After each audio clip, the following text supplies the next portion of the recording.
안녕하세요. 오프라인 강연으로 다시 무대에서 만나는 카오스 강연 Across the Universe의 진행을 맡은 모더레이터 민수홍입니다. 만나서 반갑습니다. 자, 그럼 8차례에 걸친 강연을 기획해 주신 서울대학교 물리천문학부 천문학전공 윤성철 교수님을 무대로 모셔볼까요?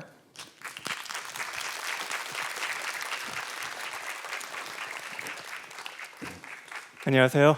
서울대학교 물리천문학부 윤성철입니다. 여러분의 우주는 얼마나 크십니까? 라는 질문을 제 연세대학교 이석영 교수님이라시는 분이 항상 이제 대중들을 만나실 때마다 하시는데요.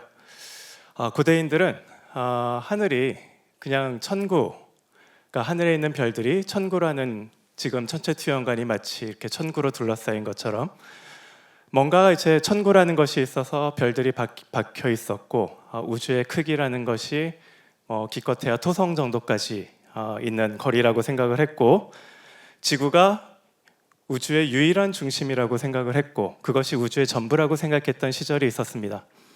하지만 다양한 방법을 통해서 우리는 우주가 거의 무한에 가까운 넓은 공간이라는 것을 알게 되었고 지구가 유일한 우주의 중심이 아니라는 것도 알게 되었고 더 나아가서는 인간이라는 존재가 도대체 이 우주에서 어떤 위치를 차지하고 있는지 현대 과학을 통해서 좀 더 분명하게 알게 되었습니다. 우리가 새로운 망원경으로 하늘을 본다, 새로운 관측 도구 혹은 새로운 탐사 도구로 우주를 탐사한다라는 것은 이렇게 인간의 지평이 넓어지고 인간의 경험 세계가 넓어지는 그러한 과정이라고 보시면 될 것 같습니다. 제가 학생 시절에 저를 지도해 주셨던 그 코스모스를 번역하신 홍승수 교수님이라는 분이 계셨는데 그분이 저희가 학생 시절에 하셨던 말씀이 있습니다. 너희가 나중에 어른이 되어서 그때도 어른이긴 했지만 너희가 나중에 천문학자가 되어서 천문학을 연구를 하게 될 때는 그 천문학의 연구 트렌드가 두 가지가 있을 것이다. 하나는 아주 멀리 가거나 아주 멀리 보거나 다른 하나는 아주 가까이 오거나. 자, 이것이 어떤 의미를 갖냐 하면 아주 멀리 본다. 그 얘기는 당시 있었던 허블 우주망원경으로도 보지 못했던 훨씬 더 멀리 있는 우주를 탐사한다는 뜻이고요. 아주 가까이 온다는 것은 우리 지구 근처에 있는 태양계를 훨씬 더 자세하게 탐사한다는 뜻입니다. 이것이 어떻게 가능한가?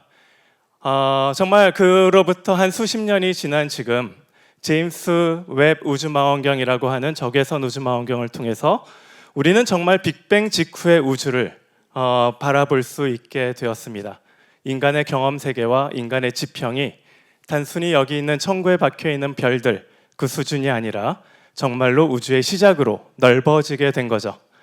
또 다른 거는 아주 가까운 우주, 다시 말해서 우리 지구 근처에 있는 화성, 금성, 태양, 달과 같은 태양계를 탐사하는 그러한 기술도 발달했는데 그건 어떻게 발달했느냐? 단순히 망원경을 통해서 보는 것이 아니라 직접 탐사선을 보내서 직접 화성의 표면을 탐사하고 금성을 탐사하고 달을 탐사하는 시절이 오게 되었습니다. 지금 8번의 그러한 그 강연 시리즈는 이렇게 아주 먼 우주 그리고 가까운 우주 이런 것들의 탐사를 통해서 우리가 어떻게 새로운 것들을 배우게 되었는지에 대한 내용이 될 것이고요.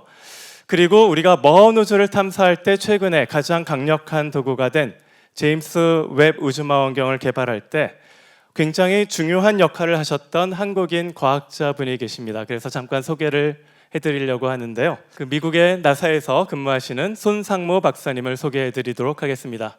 손상모 박사님 안녕하세요.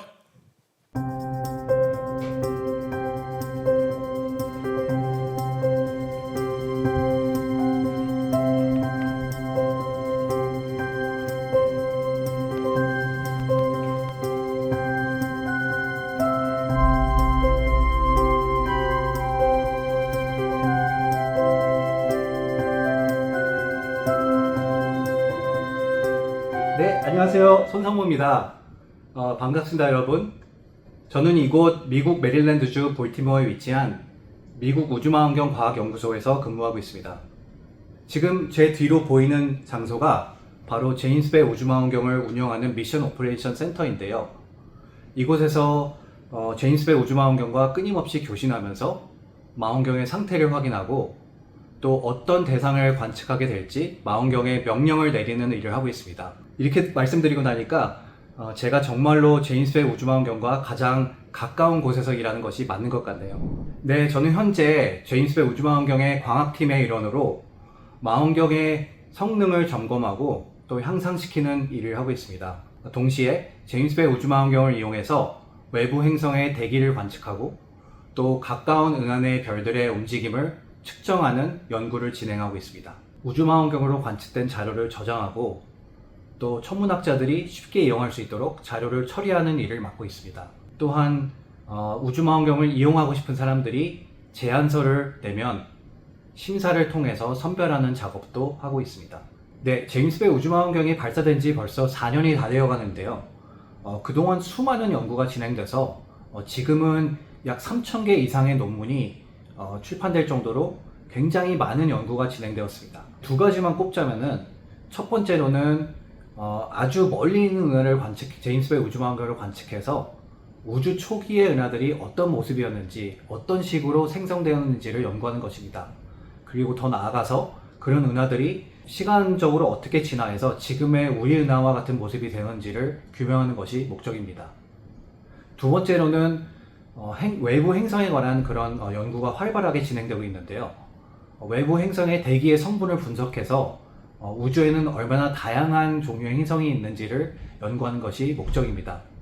또한 궁극적으로는 그런 행성들 중에 지구와 비슷한 조건의 행성이 있다면 또 그런 행성 속에 생명체가 존재할 가능성이 있다면 우주에는 우리 인류 말고 또 다른 생명체가 존재한다는 그런 확인을 할 수 있는 것이겠죠.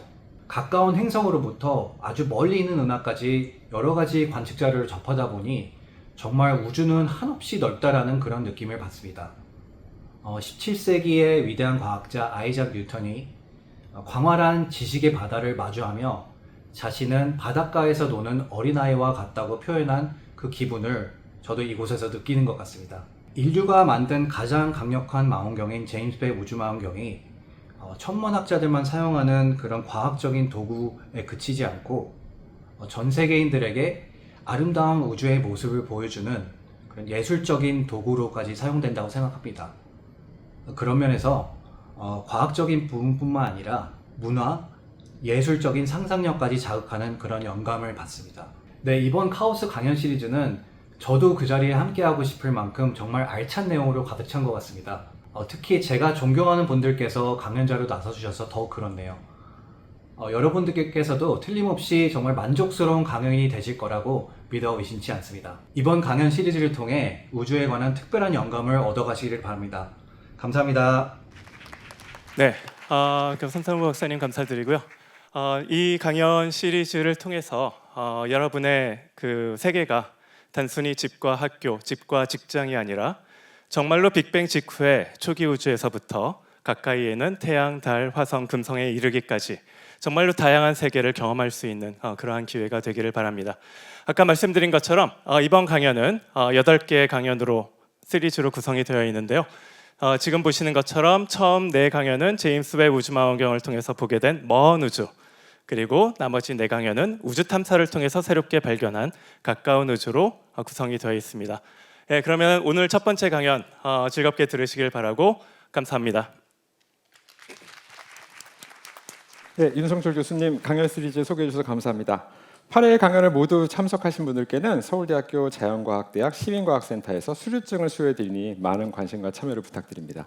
자, 그럼 1강의 강연자 이명균 교수님을 무대 위로 모셔보겠습니다. 박수로 환영해 주십시오.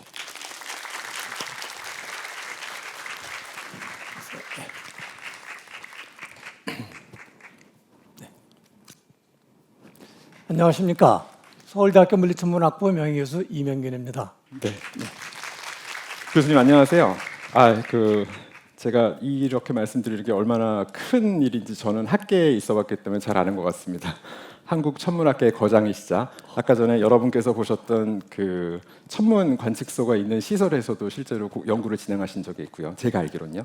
한국천문학계의 거장이시자 명예교수님이신 교수님께서 그 강의 1강을 열어주시는 게 얼마나 멋진 일인지 저는 잘 아는 것 같습니다. 저도 영광으로 생각하고 있습니다. 교수님께서는 어떤 연구를 주로 진행해 주셨었는지 청중들께 간략하게 소개해 주실 수 있을까요? 저는 망원경으로 우주의 비밀을 알아내는 관측우주론을 주로 연구했습니다. 특히 별과 성단을 이용해서 은하가 어떻게 만들어지고 어떻게 진화해 나가는가 하는 걸 밝혀낸 게 주 연구 분야였는데 제가 제일 그 즐거움을 느낄 때는 사실 우주에서 흥미로운 새로운 천체를 처음으로 발견했을 때였습니다. 그 일은 매우 어렵지만 여러분들이 겪어보시면 상상할 수 없을 정도로 즐겁다는 걸 알게 될 것입니다. 명쾌하고 간략하고 깊이 있는 설명 감사합니다. 이명균 교수님의 연구 분야를 잘 염두에 두시면서 이제 1강 우주의 끝과 시작을 찾아서 허블 우주와 제임스 웹 우주를 시작하겠습니다. 저는 오늘 여러분을 우주의 끝과 시작으로 안내하고자 합니다. 20세기 최고의 망원경 허블 우주 망원경을 우리 방금 소개받았습니다. 위대한 천문학자 허블의 이야기를 연극을 통해서 잘 보았고 그러한 위대한 천문학자 허블이 우리에게 우주의 비밀을 알려줄 때까지는 헨리에타 리비트라고 하는 뛰어난 여류 천문학자의 기여가 있었습니다. 저도 그러한 것을 발판으로 오늘까지 연구를 하고 있습니다. 그리고 21세기에는 인간 기술의 집약체라고 할 수 있는 제임스 웹 우주 망원경이 발사되었습니다. 이제 발사된 지 4년 정도밖에 되지 않습니다. 이 허블 망원경과 제임스 웹 망원경으로 알게 된 우주의 비밀을 여러분들과 나누고 싶습니다. 제가 말씀드린 내용은 천문학자들도 다 모르고 있는 내용들입니다. 여러분들은 매우 귀중한 기회를 갖게 되었고 저도 이런 기회를 여러분들께 드리게 돼서 대단히 다행으로 생각하고 있습니다. 저는 오늘 강연을 한 편의 시로 시작하고자 합니다. 1941년 청년신, 24살의 청년신 윤동주는 어머니를 생각하면서 가을밤 하늘에 이러한 시를 남겼습니다.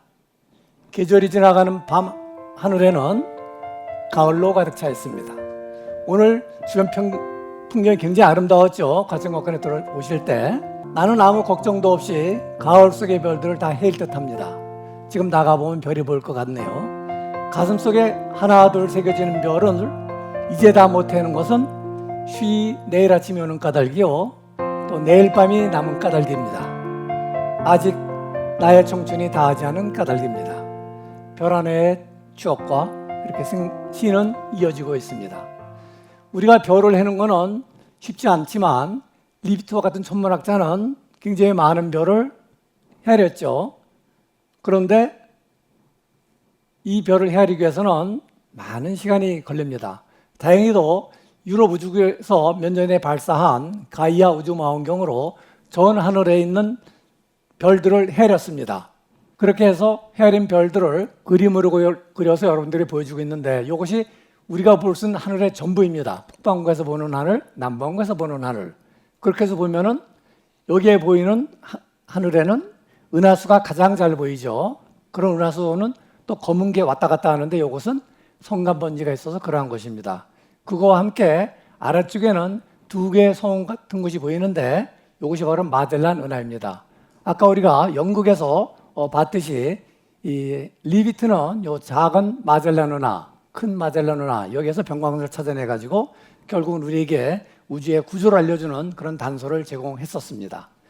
그런데 이와 같은 별을 열심히 한다고 해서 이 그림에는 18억 개의 별이 있습니다.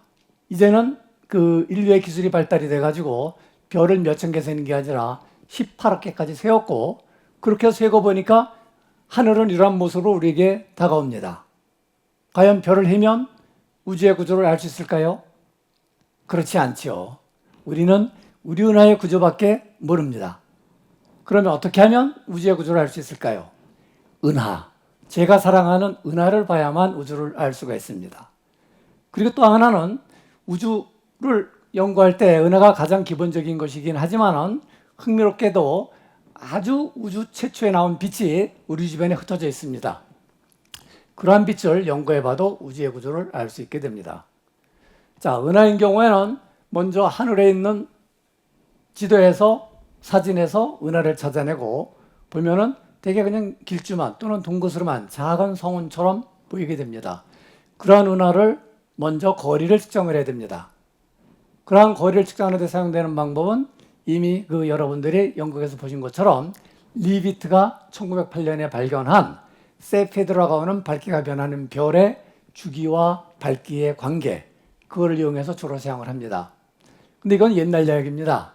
사실 오늘날 천문학자들이 가장 많이 사용하는 방법은 적색 고성 중에서 가장 밝은 별을 이용을 해서 거리를 측정을 합니다. 이 방법은 제가 이미 30여 년 전에 개발한 방법으로서 오늘 가장 많이 쓰고 있는 방법입니다. 세피드 변광성은 매우 적은 수의 은하만 적용이 되고 적색 고성은 훨씬 많은 은하에 적용할 수 있는 그런 장점을 가지고 있죠. 그리고 이제 은하들이 아주 멀어지게 되면 이런 것을 사용할 수 없게 됩니다. 그때는 우리가 은하의 거리를 알기 위해서는 속도를 이용을 합니다. 그래서 은하의 거리와 속도 사이에는 이 선형관계가 알려져 있는데 그것을 오늘날 우리는 허블 법칙 또는 허블 르메트레의 법칙 이렇게 부르게 됩니다. 두 번째로 근데 먼 은하인 경우에 은하의 거리를 알려면 속도를 이용하면 된다라고 말씀을 드렸는데 그럼 그런 속도는 어떻게 알아낼 것이냐 하는 것은 사실은 분광을 통해서 천체 스펙트럼을 얻게 됩니다. 천체 스펙트럼을 얻게 되면 그것이 이제 무지개처럼 보이게 되죠. 무지개처럼 빨리노트 파나봇 이렇게 보이게 되는데 여기서 이제 까만 세로선이 특정한 원소가 빛을 빨아들여서 빛이 통과하지 않는 흡수선입니다. 이런 것들이 그 은하가 정지해 있을 때와 은하가 굉장히 빠른 속도로 멀어질 때는 그 위치가 변하게 됩니다. 어느 쪽으로 변하냐면은 파장이 긴 쪽으로 색깔로 보면은 붉은색 쪽으로 이동이 되게 됩니다. 그래서 영어로는 굉장히 쉬운 단어인데 레드 시프티드라고 얘기를 하고 우리말로는 적색 쪽으로 이동한 그러한 양을 측정을 합니다. 옛날에는 이제 한자어를 써서 적색 편이 이런 단어도 사용을 하기도 하죠. 이런 식으로 해서 분광으로부터 속도를 구하면 먼 은하의 거리를 구할 수 있게 됩니다. 그러면 우리가 우주의 3차원적인 구조를 알 수 있는 토대가 마련이 되는 거죠. 그래서 하늘에 있는 은하를 뽑아가지고 이제는 은하만 세 가지고 지도를 그려보면 이와 같이 보입니다. 이 사진은 아까 보신 별의 사진과는 전혀 다르게 보여야 되죠. 참고로 가운데 은하수는 표시해 놨습니다. 하지만 여기 보이는 빨간 점, 노란 점, 온갖 형형색 색의 색은 한 개 하나의 은하를 나타내고 있는데 각 은하에는 물이 별들이 1000억 개 정도 있는 굉장히 거대한 그러한 항성계죠. 그래서 은하의 분포는 별과는 전혀 다릅니다. 그런데 이 하늘에 보이는 은하의 분포는 이 은하들이 가까운 은하, 먼 은하가 섞여 있기 때문에 우주의 3차원 구조는 알아낼 수가 없습니다. 그래서 우주의 3차원 구조를 알아내는 방법은 어떻게 되느냐? 속도를 이용하는 것인데 지금 여러분들이 지도에서 보는 제일 위에 노란 네모 그 부분에 대한 사진을 보면 이렇게 보이게 됩니다.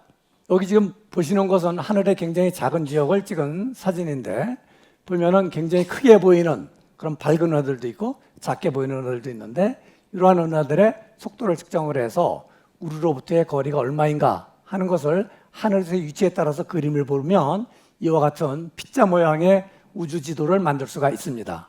이 지도를 보면 여기서도 하얀 점 하나하나가 역시 1000억 개의 별로 이루어져 있는 거대한 항성계입니다. 그러한 은하가 약 1000개 정도가 여기 뿌려져 있는데 지구를 꼭지점에 또는 부채의 손잡이에 있게 하고 거리는 6억 광년 정도까지의 거리를 표시해주고 있습니다. 그래서 우리가 하늘에서 볼 때의 얇은 판을 하늘 깊숙이 찔러 넣어서 꺼내본 그와 같은 모습인데 여기에 있는 은하의 분포를 보면 가운데는 은하들이 굉장히 많이 몰려 있고 그런데 많이 몰려 있는 그 중간중간에는 거의 비어 있는 빈 공간 같은 것도 많이 보이게 됩니다. 이것이 우주의 3차원 구조를 최초로 보여주는 그런 연구 결과입니다. 이미 1980년대에 발표가 되었는데 근데 이 그림으로부터 여러분들이 하늘에서 보이는 은하들의 공간 분포 그 다음에 이와 같이 3차원 구조를 보는 피자 우주 구조를 머릿속에 넣고 생각을 해보면 이것은 우주가 비눗방울처럼 돼 있고 은하들은 비눗방울의 막에만 분포해 있고 우리가 이것을 이렇게 찔러 봤을 때 단면을 봤을 때 이렇게 보이는구나 라는 걸 알 수가 있게 되죠. 그래서 우주는 기본적으로 비눗방울 구조 또는 거미줄 구조 이렇게 이야기를 합니다. 그런데 이 그림은 정말로 우리에게 놀라운 것을 보여주고 있는데 여러분들 보시면은 눈에 연상되는 게 있지 않습니까? 잘 관찰을 해보시면 춤추는 사람이 있죠. 그것도 우리나라 춤을 덩실덩실 추는 이와 같은 사람의 모습이 보이지 않습니까? 혹시 못 보시는 분 계십니까? 이것은 그림을 그린 게 아니고 우주에 있는 은하의 분포를 여러분들에게 보여주고 있습니다. 그런데 춤을 추고 있는 사람의 모습으로 등장하고 있죠. 문제는 굉장히 크다는 겁니다. 한 점이 1000억 개의 별. 우리는 1000억 개의 별 중에 하나에 있는 태양계에 있는 행성 지구에 있습니다. 그런데 이것이 바로 외계인의 존재를 보여주는 가장 강력한 증거라고 저는 항상 주장을 합니다. 부정할 수 없죠. 제가 일부러 그린 거 아닙니다. 그런데 요거는 이제 80년대고 세월이 흘러서 작년까지 수집한 자료를 가지고 우주의 지도를 그려보면 이렇게 됩니다. 이건 굉장히 큰 P자 구조의 모습을 보여주고 있는데 여기서도 그 색깔은 다르게 표시했지만 점 하나하나가 1000억 개의 별로 이루어진 거대한 은하입니다. 그런 은하들의 분포를 지구에서부터 멀리 가서 정말 여기에는 이제 그 60만 개의 은하를 표시를 했는데 그러한 은하들의 공간 분포를 보면 여전히 거미줄 구조 또는 비눗방울 구조와 같은 것을 우리에게 잘 보여주고 있습니다. 그런데 이것은 은하의 분포이고 우리가 우주 태초의 빛을 또 찾아볼 수가 있는데 우리가 하늘을 보면 우리 눈길을 끄는 것은 모두 은하수와 우리 은하에 있는 별들입니다. 근데 우주 태초의 빛은 굉장히 약하기 때문에 이런 것을 다 제거해야 됩니다. 그래서 우주의 태초의 빛을 찾기는 일종의 베일 벗기기, 하늘의 베일을 벗기는 그런 작업을 통해서 할 수 있는데 이 사진은 위에가 은하수의 사진이고 그런 것을 모두 제거하면 그 바닥에 이와 같은 새로운 지도를 하나 얻을 수 있는데 이 지도도 역시 북방관을 남방관을 전 하늘을 보여주는 것이고 여기서 색깔은 붉은색과 푸른색 두 가지가 보이는데 붉은색은 온도가 10만 분의 1도 높은 것이고 파란 곳은 온도가 10만 분의 1도보다 낮은 곳입니다. 여러분들의 체온이 몇 도입니까? 건강하신 분들은 36.5도. 우리는 0.1도 정도는 잴 수 있지만 10만 분의 1도를 잰다는 건 상상할 수 없죠? 근데 천문학자들은 그걸 해냅니다. 그래서 전체적으로 보면은 온도는 영하 270도에 그런 지도로 평평하게 있지만 10만 분의 1 정도의 온도 차이를 가지고 그림을 그려보면 이런 식으로 나타난다는 겁니다. 다시 말해서 이 우주에 있는 태초의 빛은 온도가 높고 낮은 곳이 덩어리 지은 곳이 많이 있다 하는 걸 알 수가 있는데 여기서 보이는 붉은색의 덩어리 이런 곳에는 물질이 다른 것보다 많이 몰려있던 겁니다. 그런데 이때는 시기는 우주가 빅뱅을 시작한 지 38만 년이 지났을 때의 모습입니다. 지금은 볼 수가 없죠. 우리 이제 이걸 옛날 모습을 보고 있는 건데 여기서 보이는 붉은색의 이런 작은 덩어리들이 시간이 흐르면서 나중에 수축해서 은하단이 만들어지고 은하가 만들어지고 은하 속에서 별이 만들어지고 태양이 만들어지고 지구가 만들어지고 우리와 같은 생명체가 태어나게 된 겁니다. 그래서 이것은 인간의 씨앗이라고 할 수가 있었습니다. 만약 이러한 것이 없었으면 우리는 태어날 수가 없었습니다. 그리고 이 사진은 우리 과천과학관 앞에 상징적으로 우주 태초의 빛 해가지고 잘 장식을 해놨는데 제가 잘 관찰해 보니까 분해능이 너무 낮아서 이거는 거의 60년대 사진 정도. 예. 원래는 굉장히 높은 분해능을 하려고 했지만 이거 이제 만들다 보니까 그렇게 돼 있습니다. 그러나 우리의 태초의 빛을 찾아가는 여러분들의 열정, 그것을 보여줄 수 있는 좋은 사진이라고 생각합니다. 그래서 오늘날 우리가 파악한 우주의 구조는 이렇습니다. 요 지금 아래 사진은 미국 애리조나주 사막에 위치한 키픽 천문대의 모습을 보여주고 있는데 거기에 이제 도명의 건물이 4m 망원경이 있는 큰 돔이죠. 제가 여기는 이제 80년대, 90년대 다니면서 이런 망원경을 써서 우주를 연구하던 그런 것입니다. 그런 망원경을 가지고 은하의 분포를 빼보니까 비눗방울 구조 또는 거미줄처럼 되어 있는 그런 걸 밝혀냈고 그 다음에 은하수 뒤에 있는 거를 잘 제거해보면 사실은 아주 미세한 빛, 우주 태초의 빛이 전 우주를 메우고 있구나라는 것을 현재까지 파악한 우주의 구조입니다. 그래서 우리는 우주의 구조를 굉장히 잘 알고 있습니다. 허블 시대에는 잘 몰랐습니다. 그러나 이제는 정말로 많은 것을 알게 되었습니다. 그런데 그렇다고 해서 우리가 과연 우주의 역사를 알 수 있을까? 정말 궁금한 것은 인간의 역사이기도 하고 인류의 역사이기도 하고 나아가서는 우주의 역사죠. 저는 정말 역사에 관심이 많습니다. 우주의 역사를 알아내는 것은 거의 불가능하 가깝다라고 생각을 할 수 있는데 실제 우주는 은하로 가득하기 때문에 거기에 약간의 난수가 있고 이런 은하들이 가만히 있지 않고 다행히 서로 멀어지고 있다는 겁니다.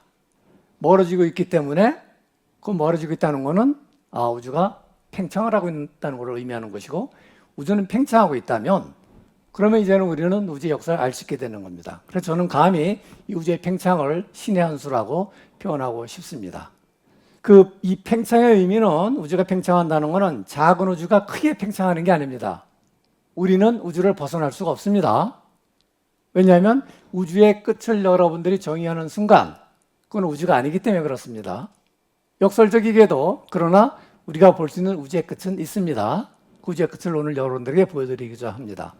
팽창이라는 것은 우리가 우주를 벗어나지는 못하지만 우주 안에 있는 모든 구성원들, 이제 우주의 기본적인 구성원은 은하인데 은하와 은하 사이의 거리가 시간이 지날수록 점점점 멀어지는 겁니다. 그래서 이 그림은 그런 걸 도식적으로 보여주고 있는 건데 이제 가장 쉬운 그 비유로는 우리가 이제 풍선에 점을 다 찍고 풍선을 불어보면 풍선이 커지면서 점과 점 사이의 거리가 멀어지는 그러한 것을 얘기할 때 이 풍선의 표면, 그걸 우리가 2차원 우주라고 얘기할 수 있는데 그런 걸 시각적으로 잘 표현할 수 있지만 3차원 우주가 팽창하는 것은 시각적으로 보여드리기가 굉장히 어려워서 개념적으로 말씀을 드립니다. 그리고 이제 이 사진은 그 옛날 허블이 1923년에 울산 천문대의 망원경을 사용하던 그런 모습이죠.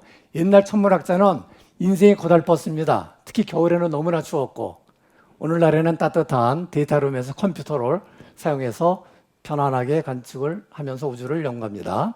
자, 그런데 어떻게 해서 우주의 역사를 알 수 있느냐? 먼저 이 우주는 빅뱅으로 시작됐기 때문에 나이를 우리가 알 수 있습니다. 현재까지 우리가 밝혀낸 우주의 나이는 138억 년입니다. 그런데 우리가 이제 망원경 가지고 멀리 본다라고 하는 거는 멀리 있는 빛이 우리에게 도달하는 것을 받는 것이기 때문에 멀리 있는 빛이 우리에게 도달할 때 걸리는 시간, 그렇기 때문에 우리는 꼭 그 시간 전의 모습을 보게 되는 거죠. 그 이유는 이 빛이 일정한 아주 유한한 속도를 가지고 있기 때문에 그렇습니다. 빛 속도는 제한되어 있기 때문에 1년 동안 온 거리는 1광년, 10년 동안 온 거리는 10광년 이렇게 여겨요. 그리고 태양의 경우에도 사실은 500광초이기 때문에 오늘 보는 태양의 모습은 사실은 500초 전에 모습을 항상 보고 있습니다. 현재 모습은 어떻게 봐야 되느냐 하면 500초를 기다리면 현재의 모습을 볼 수 있습니다.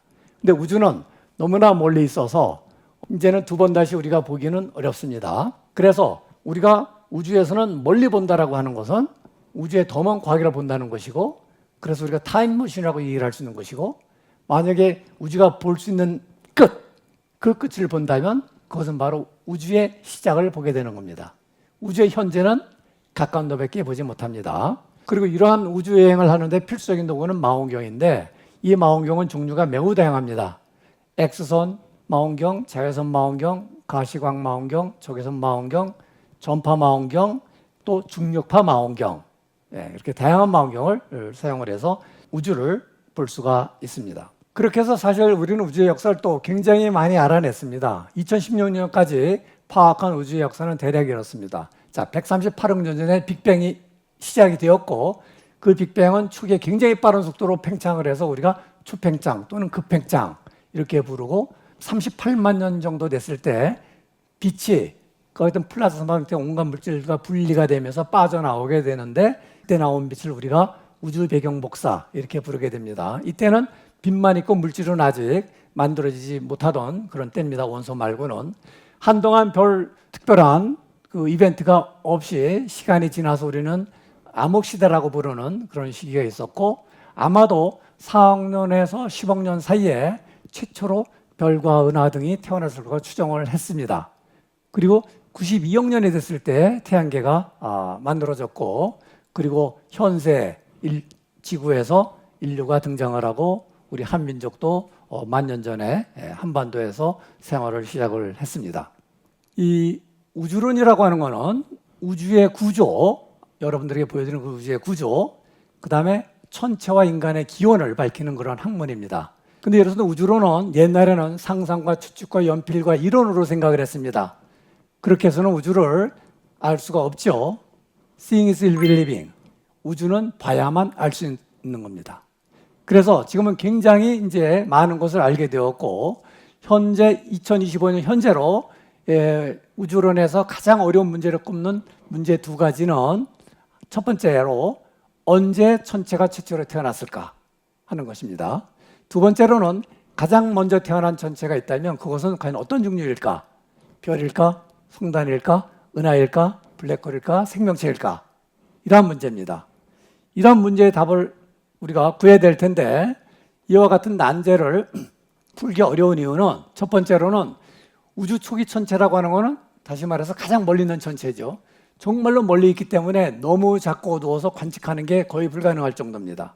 두 번째로는 이 멀리 있는 천체는 빛이 점점 붉은색 쪽으로 이동을 해서 적색 이동이 돼서 가시광에서는 더욱더 보기가 어렵게 됩니다.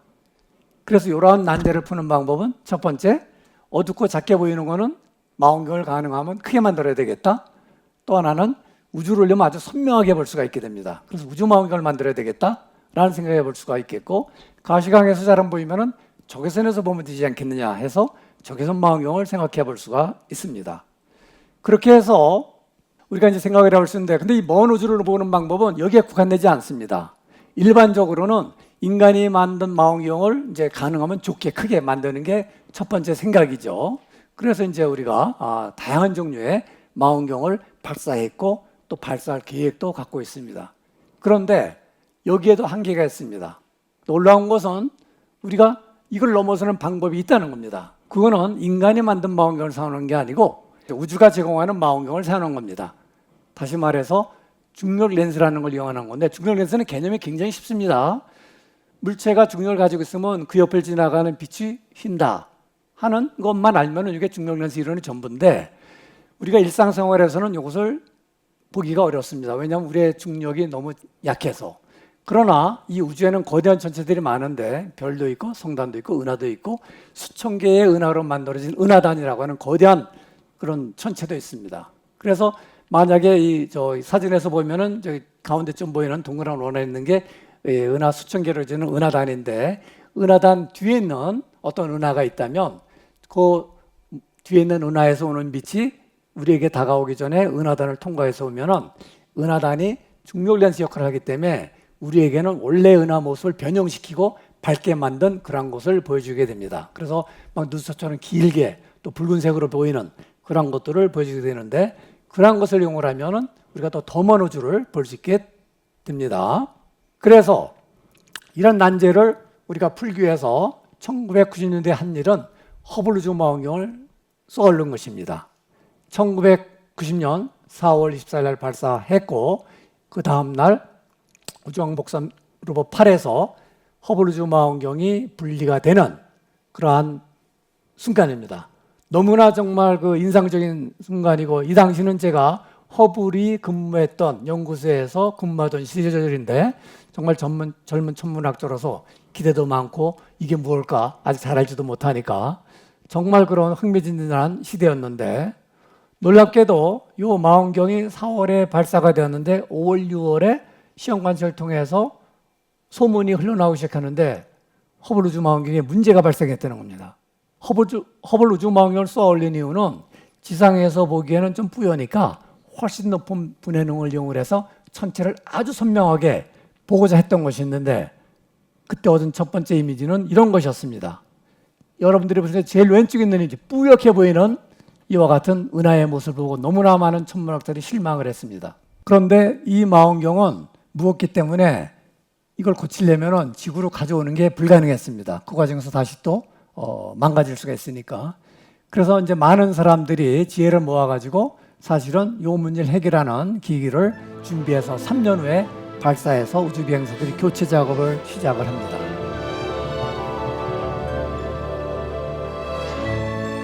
그렇게 해서 가운데 사진이 새로 찍은 은하의 사진이고, 이것이 그동안 천문학자들이 기대했던 그 같은 사진이었습니다. 그리고 많은 세월이 지난 오늘날까지도 이 허블 우주 망원경은 우리에게 굉장히 선명하고 아름다운 신비한 우주의 사진을 보내주고 있습니다. 이러한 허블 우주 망원으로 우리가 알아낸 우주의 신비, 정말 아름다운 사진은 너무나 많지만 그 중에 하나를 꼽으라고 한다면 저는 이 사진을 꼽고 싶습니다. 정말 경이로운 하늘, 허블의 우주를 보여주는 그러한 사진인데, 여기서 여러분들이 오른쪽에 보는 사진은 여기 왼쪽에 있는 사진에서 보름달이 보이는데, 보름달의 정말 한 점에 불과한 작은 점, 그런 점을 확대해서 보여주고 있는 겁니다. 그 왼쪽 사진에서 보면은 아무것도 없는 그냥 까만 하늘입니다. 별이 한 개도 안 보이는. 그런데 허블 우주 망원경으로 찍은 사진은 오른쪽에 형형색색의 천체들이 보이는데, 이 천체들은 99% 이상 은하들입니다. 여기에는 별이 몇 개 보이지 않습니다. 그리고 은하의 모습도 크고 작고 길쭉하고 비뚤어지고 동그랗고 굉장히 다양하고, 색깔도 빨주노초 파남보가 다 보이고, 크기도 큰 것부터 작은 것까지. 이러한 그 우주의 모습은 실제로는 더 멀리 있는 은하, 가까이 있는 은하 겹쳐서 보이게 되는 건데, 이 사진을 좀 분해해 보면 거리가 50억 광년보다 앞에 있는 것은 조금밖에 없고, 또 거리가 90억 광년보다 먼 것도 조금밖에 없고, 대략 50억 광년에서 90억 광년의 은하들이 대부분 차지하고 있습니다. 그래서 허블 망원경으로 본 우주의 끝은 대략 90억 광년 정도 되는 겁니다. 이론적으로 우리는 138억 광년까지 보고 싶어 하죠. 그런데 이와 같은 허블 우주 망원경으로 굉장히 많은 천문학자들이 정말 수천 편, 수만 편의 논문을 이제 발표를 했지만, 우리도 이러한 허블 우주 망원경제를 연구를 많이 했습니다. 그리고 이제 그 중에 재미난 거는 여러분들에게 소개시켜 드리고 싶은데, 하나는 우리가 보물찾기를 했습니다. 허블 우주 망원경에서. 이 허블 우주 망원경 관측 자료는 시간이 지나면 모든 사람들이 볼 수 있습니다. 여러분들도 볼 수가 있습니다. 누구나 볼 수 있습니다. 누구나 연구할 수 있습니다. 그래서 이러한 허블 우주 망원경 관측 자료에서 새로운 천체를 발견하는 일은 불가능에 가깝습니다.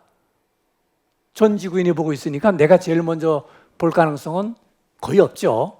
이 사진은 지상망원경으로 찍은 처녀자리 은하단의 한가운데를 보여주고 있는데, 밝고 커다랗게 보이는 것들은 은하들이고, 가운데 파란 네모로 표시한 곳이 거의 아무것도 안 보이는 그런 지역입니다. 여기를 허블 우주 망원경으로 찍은 사진이 15년 전에 찍은 사진이 있었습니다. 이 사진을 보면, 사진에서 여기 지금 그 왼쪽에 있게 되는데, 왼쪽 사진에도 보면은 역시 아까 보신 사진처럼 그 다양한 천체들이 보이는데, 저 천체들의 대부분은 이제 은하들입니다. 그런데 여기서 다시 빨간 네모로 표시한 공간, 거기를 우리가 열심히 잘 조사를 해서 보니까 오른쪽에 동그라미 안에 뭐 밝은 그 원 같은 게 하나 있는데, 그거 말고 그 밑에 있는 좁쌀 같은 점들이 몰려 있는 것, 요게 은하입니다.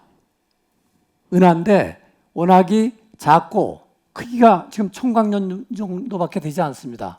성단보다 약간 크지만 은하라기에는 너무나 어두운 은하.